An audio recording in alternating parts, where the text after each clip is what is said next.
wanted: legalization and a path to citizenship. So millions of people who broke our laws to get here would receive amnesty.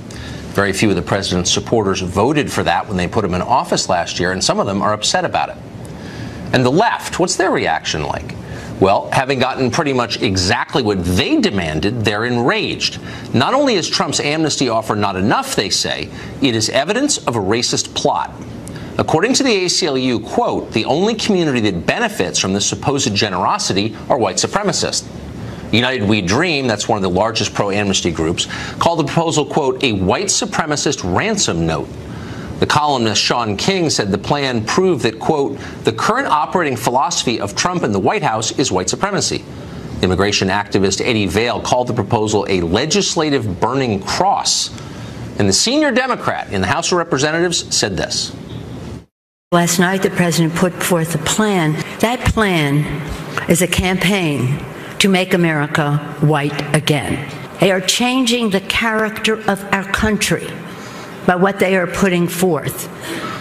They bring a tear to the eye of the Statue of Liberty, and they bring fear to the hearts of people who are here playing by the rules. We could go on and on and on. It's everywhere today. You see the point. They're telling you this plan is something the Klan could have produced and probably did. Okay, but is it?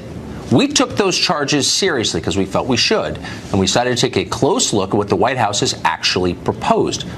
We found that the plan may be many things, not all of them good, by the way, but it definitely isn't a form of white nationalism, not unless that term now has the opposite meaning. Let's go through it.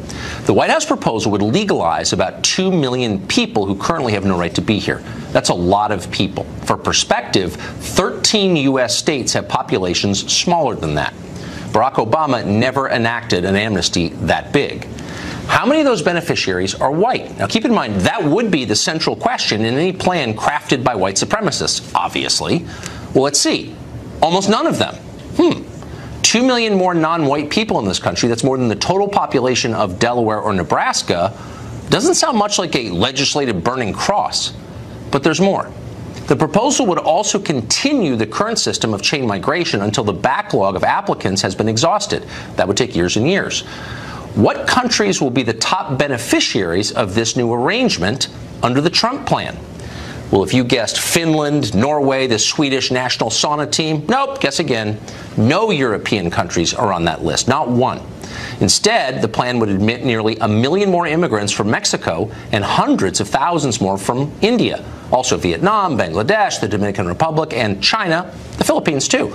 The plan would even bring in more than 50,000 additional immigrants from Haiti, the country the president supposedly hates. Surprised? You shouldn't be. No matter what the race baiters on television are telling you, no majority white countries send large numbers of immigrants to the United States and haven't in 50 years. That would not change under this proposal. A white nationalist plot? In the history of dumb and dishonest Washington talking points, that may be the dumbest and most dishonest of all. And it's poisonous, too. It makes people hate each other, and it further divides this country, and we do not need more of that. The people who are repeating it ought to be ashamed of themselves, so of course they're not.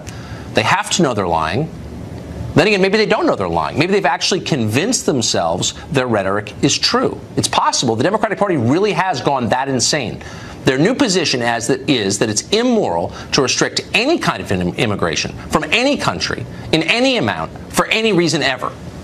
Even enforcing our own existing laws, the ones that they voted for and passed in Congress, is now tantamount to a hate crime.